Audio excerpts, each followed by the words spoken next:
इसको आप यूं भी कह सकते हैं सरल शब्दों में कि स्वार में आजम खान हार गए, क्योंकि आजम खान ने अपनी कैंपेनिंग यही कह के की थी कि चुनाव मैं लड़ रहा हूं, और नतीजा ये हुआ वो चुनाव हार गए। ये भी एक बड़ी उपलब्धि है। वरना आप देखिए कि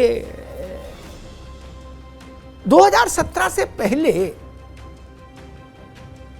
आजमगढ़ समाजवादी पार्टी का गढ़, रामपुर और उसके आसपास का इलाका आजम साहब का गढ़, अब वो स्थितियां खत्म हो गई।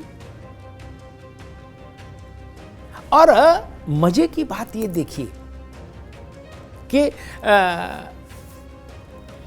आजम साहब ये तर्क तो दे सकते हैं कि भाई ठीक है, हमको राजनीतिक प्रतिशोध के चलते मुकदमों में फंसाया गया, लेकिन जनता के भीतर उनकी लोकप्रियता लगभग सिमट चुकी है।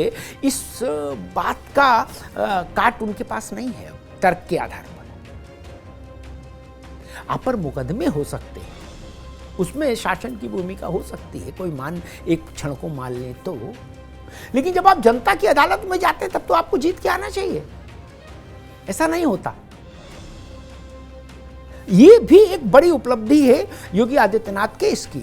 और ये स्थानीय निकाय के चुनाव इस बात पर भी रेफरेंडम है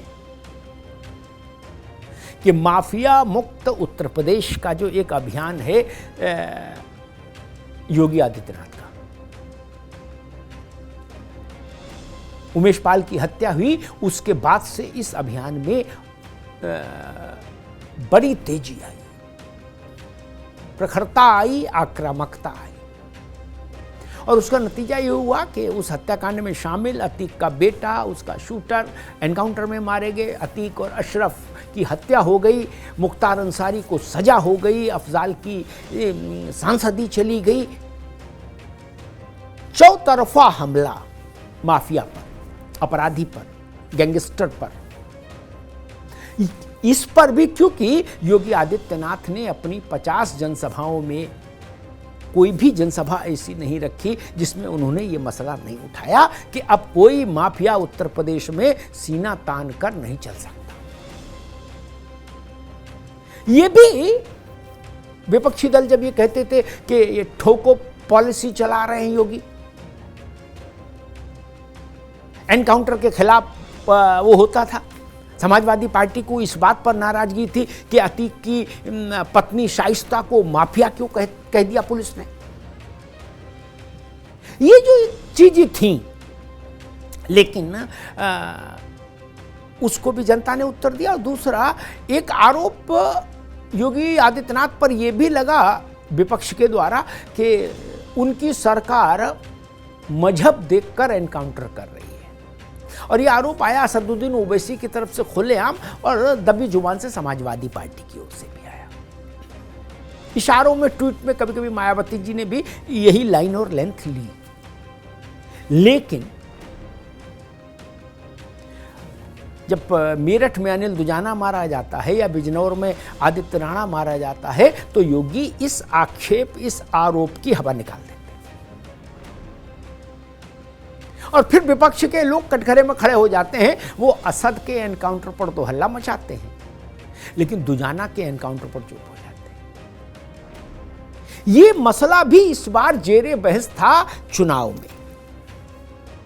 4-4.5 करोड़ वोटर के इस बड़े बृहद चुनाव में ये मसला भी जेरे बहस था। उस पर भी मैं इसको रेफरेंडम मानूंगा। ये केवल नाली और खड़ंजा का चुनाव नहीं था, इसमें माफिया और अपराध पर जीरो टॉलरेंस एक बड़ा विषय था। और अंत में मुझे एक बात याद आती है, अभी 2-3 दिन पहले कर्नाटक के निवर्तमान मुख्यमंत्री बसवराज बोम्मई ने कहा कि उत्तर प्रदेश में योगी आदित्यनाथ की सरकार वापस आई कि नहीं आई, और उसने 4 दशकों का रिकॉर्ड तोड़ा कि नहीं तोड़ा। तो वैसे कर्नाटक में भी आ जाएगी मेरी सरकार वापस, क्योंकि कर्नाटक में भी 38 साल से कोई सरकार रिपीट नहीं हुई। तो उस दिन मैंने अपने डिबेट शो में कहा था कि वापस तो आ सकती है सरकार, लोकतंत्र में कुछ भी असंभव नहीं, लेकिन बोम्मई योगी नहीं है। और यही बात मैं आज फिर दोहराऊंगा। कर्नाटक का चुनाव सामने है, उसके परिणाम सामने आ गए। योगी होना मुश्किल है, कठिन है। बोम्मई साहब, आप मुख्यमंत्री थे कर्नाटक के, आप योगी आदित्यनाथ नहीं थे। आपकी सरकार के क्रियाकलापों पर ढेरों आक्षेप थे।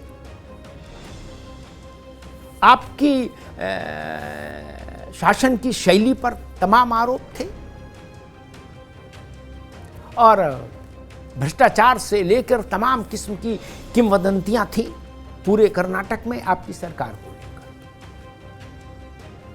आपके चेहरे में वो दृढ़ता भी जनता नहीं देख रही थी जो उत्तर प्रदेश की जनता योगी के चेहरे में देखती है एक मुख्यमंत्री के रूप में। ये पदेन मामला नहीं है, ये चेहरे पर आश्रित मामला है, चेहरे पर टिका हुआ करिश्मा है। इसलिए ये कहना कि उत्तर प्रदेश में सरकार वापस आ गई, इसलिए भाजपा जहाँ जहाँ शासन में है वहाँ वहाँ सरकार वापस आ जाए, ये मुझे लगता है ये कतई ज़रूरी नहीं है। इलेक्शन में प्रचार के संदर्भ में इसको बोल सकते हैं आप, लेकिन ये ज़रूरी कतई नहीं है। अगर आप चाहते हैं कि सरकार लगातार वापस आए, तो उसके लिए आपका शासन प्रशासन जनता की इच्छाओं आकांक्षाओं के साथ कदम ताल करता हुआ दिखना चाहिए। योगी की सबसे बड़ी पूंजी है, और जनता ये पसंद करती है कि शासन का इकबाल बुलंद हो, अपराधियों का दुष्टों का दलन हो, और सामान्य व्यक्ति को कोई इसलिए प्रताड़ित ना कर पाए कि प्रताड़ित करने वाला दबंग है, पहलवान है, माफिया है, गुंडा है। ये जो एक जनता की इच्छा होती है, वो कोई राज्य हो, कहीं की जनता हो, अपराध मुक्त शासन सबकी पसंद है। और मुझे लगता है ये योगी आदित्यनाथ के शासन की शैली की एक बड़ी यूएसपी है, और इसी के दम पर, इस पर और अपनी व्यक्तिगत छवि, उन दोनों के दम पर शायद वो लगातार अपनी पार्टी के लिए चुनावी सफलताएं अर्जित कर पा रहे हैं। क्योंकि बहुत कठिन होता है ऐसा। 38 साल का रिकॉर्ड आपने तोड़ा विधानसभा में भी, ठीक है, लेकिन उत्तर प्रदेश के सारे नगर निगमों में भाजपा का कब्जा हो जाए, बाकी कोई पार्टी एक भी नगर निगम नहीं जीते, ये एक बड़ा सेहरा है जो भाजपा के माथे पर बांधा है योगी आदित्यनाथ। मुझे लगता है कि भाजपा के भीतर योगी आदित्यनाथ का कद अपने समकक्षों से बहुत अलग और बहुत आगे है।